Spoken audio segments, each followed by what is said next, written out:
Latvijas ēters ir te. Bet bridžs ir kas vairāk par kāršu spēli vai aristokrātisku izklaidi.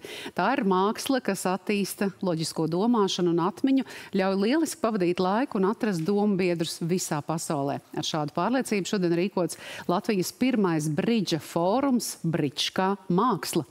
Latvijas Bridža federācija vēlas lauzt stereotipu par bridžu kā aristokrātu izklaidi un atklāt tās demokrātisko dabu, aizraujošu un ikvienam pieejama prāta spēle.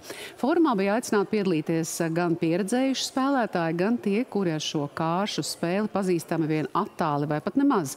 Kaut arī Latvijā bridža sabiedrība nav īpaši liela, sasniegumi ir bijuši augsti un plūkt arī lauri pasaules līmenī.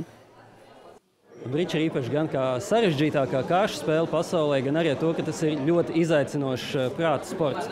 Tas ir sporta veids, kurā mākslīgais intelekts vēl joprojām nespēja pārspēt cilvēku. Tie ir daži simti cilvēku, kas ikdienā spēlē bridžu, taču salīdzinājumā uz to mūsu saimnes lielumu sportiskie rezultāti ir ļoti atzīstami, jo mēs regulāri Eiropas un pasaules sacensībās esam starp laureātiem.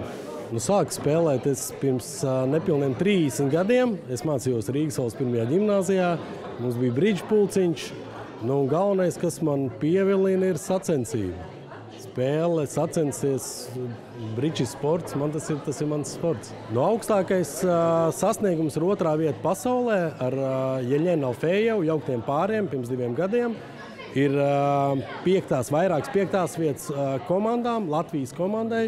Pasaules čempionātā ir arī 2. vieta Eiropas čempionātā jauktajām komandām.